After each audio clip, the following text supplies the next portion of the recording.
Gilivers. So ito, pagpasok ko, may iba't iba siyang sasakyan. May iba-ibang Ducati. Patouch. Ay, do not touch. Ito, meron pa dito. So, ang design niya is more on cars sa paligid. So, pagpasok mo, pipili mo yung pagyaman.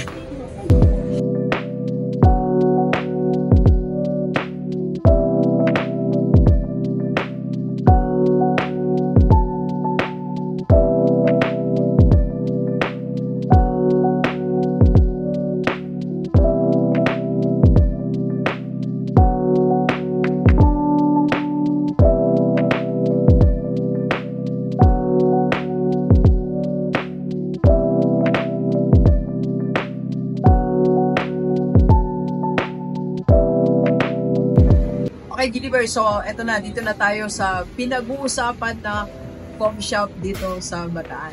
Ang Carbox Coffee. Ano nga ba meron dito? At bakit siya pinag-uusapan dito sa Bataan? Anong kaibahan niya sa ibang coffee shop? Dito tayo sa Bataan Business Innovation. Let's go, let's go! So, ano ba yung mga offer natin dito sa Carbox Coffee?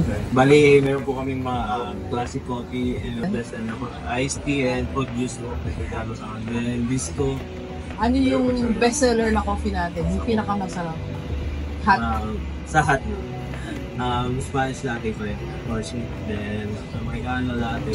Spanish latte, sir. Tignan ko, ha? Okay. Tapos, sir, meron din kayong you're also serving, ano, no? May mga pasta din kayo. Yes, po.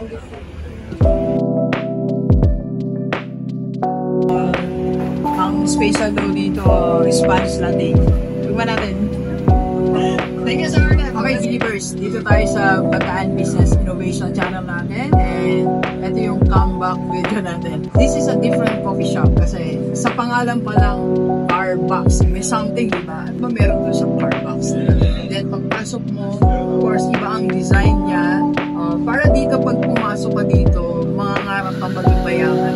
Mangangarap ka ng magkaroon ng lumayan. Mangangarap ka ng high-level lifestyle na buhay kasi iba yung mafe-feel mo. Mafe-feel mo na, ay, this is something different. Ay, parang nasa ibang lugar ako. Yung minum ka ng coffee, parang magkakaroon ka ng results. Alam mo kasi ang pagyaman, nagsimula yan sa mindset natin. Pag meron ka mga nakita na magandang bagay, na-estimate yung brain mo. To dream also na, ay, one day magkaroon ako ng results. Ay, Gilivers, so since Bataan Business Innovation, ano nga ba ang business innovation dito sa Carbox Coffee? Ito, tingnan natin. Sir Arnel, hello.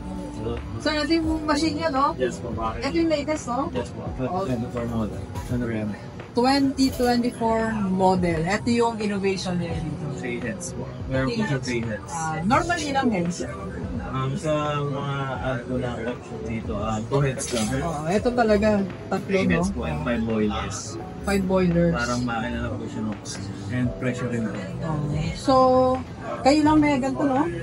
Sa buong Bataan, sila lang may ganito. Sa Carbox Coffee. Sir, paano ba ginagawa yan? So, ibig sabihin niya, you can make the simultaneous na coffee mo. Then, each head po, pwede po iba-ibang flavor. Okay. So, pwedeng latte, pwedeng Spanish latte, Pwede po kung pwedeng cappuccino. option niya po same po ng sa B60. Meron po siya mga pre-infusion and some using. Then, operating po siya via sa phone. Ito, paano siya? Hindi nga natin. So, kahit imagine mo, no? Kahit cellphone, kaya mo i-operate. Hindi na natin. Para siya AI na rin, no? AI, mga reels nga natin. So AI machine. Ano natin? Kahit malayo ako, sir, kaya niya? Hindi po. Kailangan po kumanika sa kanya. So ito, Gilivers, no? San Remo, no? Okay, so paano, sir? So kung sakali, gusto ko po is more on fruit ang malasa ko sa spread. Pwede ko po siyang i-adjust dito kung mga settings nyo. Pwede po sa temperature and mga post-infusion. Dito mo na siya, yan, no?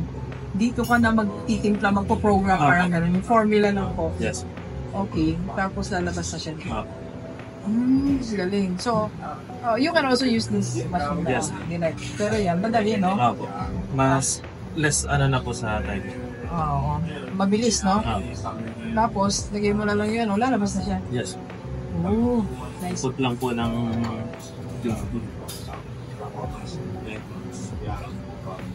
Ayun, Gilliverse. Galing, no? So, ayan ang business innovation dito sa Carbox. Thank you, sir, ha? Darnell, thank you.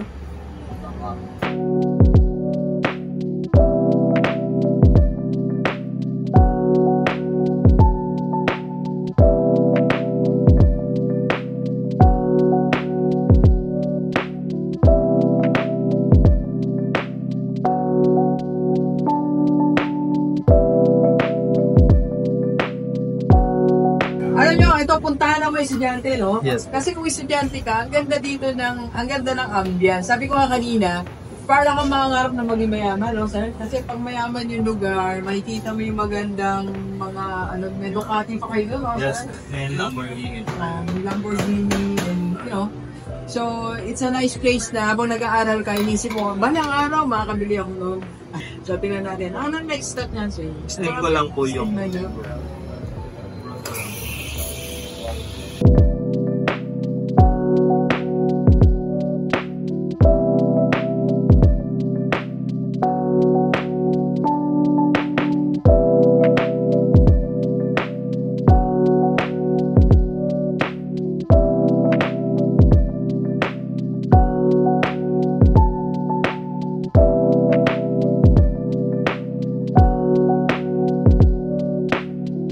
So, meron na tayo. Kabala. Yan.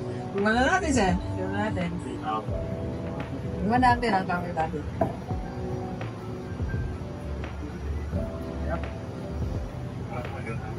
Thank you, sir. Sarap, no? Thank you. strong lang po. Strong and brave. Strong cafe latte. Kaya-kaya ipaglaban. Because you cannot fall in Bataan. Dito sa Carbox Coffee.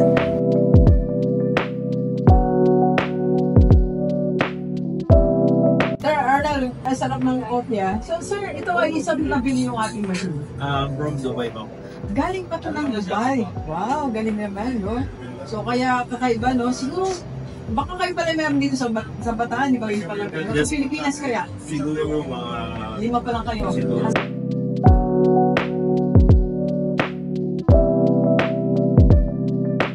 Hi, Ma'am Dayan. Kamusta? Hello. Ma'am Dayan is the owner of Carbox Coffee. Actually, ma'am, may mga nagbanggit lang sa akin. Sabi nila, yung tama yung Carbox Coffee. So, ako naman, parang na-intriga ako sa name. Carbox Coffee. Why Carbox, ma'am? First of all, yung husband ko, he's a car enthusiast. From the kwento, maliit pa lang siya, he's a fan of collecting mga smashbox na car. Yeah, by then, nahilig siya hanggang sa tumanda. Nahilig siya mag-collect ng mga toys. Then, doon nag-start yung dream niya to have a car. From the simple car, hanggang sa yung mga car dream niya. Eto, naisipan namin, kasi nga, mahilig siya sa car. So, by months ng pag-iisip ng name ng coffee shop, ng business, naisip namin to name it Carbox. So, matagal din pinag-isipan ng name, Medyo no? matagal din eh. Actually, sa mga business, yan talaga yung isa sa mga pinaka-challenge, no? What will be the name? But we're glad na itong nakamok na name kasi most of the clients or customers, medyo catchy daw yung name. Yes. So, isa pala sa pinaka-mahalagang pinag-iisipan natin, it's not only the product, it's not only the services, Yeah. but also, anong pangalan mo? Yeah, that's important. Ano yung naging impact ng name sa store natin? Siguro yung mga teens din and yung mga some of the boys mahilig din sa Coffee, no? coffee and at the car. Yung car. Oo. The toys, actually yung mga naka-display, yung mga toys, mga personal din siyang gamit. So, naku-curious sila na whenever na mag-sip sila ng coffee, nasisiyahan sila na makita yung mga toys. Oh. At the same time, yeah. Yeah, pagpasok mo nga dito, parang yung iba magiging mindset mo. Parang gusto lang yumaman. Di ba? Ito yung, yung coffee shop na pupunta mo. Paglabas mo, sasabihin mo sa sarili mo, gusto kong yumaman. Yeah. Yes, it will change your mindset kasi ang ganda ng That's true. pag-iigan. Ma'am, kasi maraming ng coffee shop dito sa Bataan. Nakapag-ikot na ako almost siguro 70% nainuman ko na ng kape. So ano sa tingin mo yung innovation natin? Yung meron dito pero nawala sa iyo? Yeah, siguro, hindi lang sa the place and the ambience, but the coffee also. Yeah. So, 4 months before opening the shop, we make sure na napili namin yung good beans, and especially the machine. The machine, no? Yeah. Na-interview ko si Sir Arnel kanina, galing pa ng Dubai. Yeah. So, delivers galing pa ng Dubai ang kanilang machine. So, yun, may enjoy nila yung coffee and the ambience. Not just the place, but also the coffee.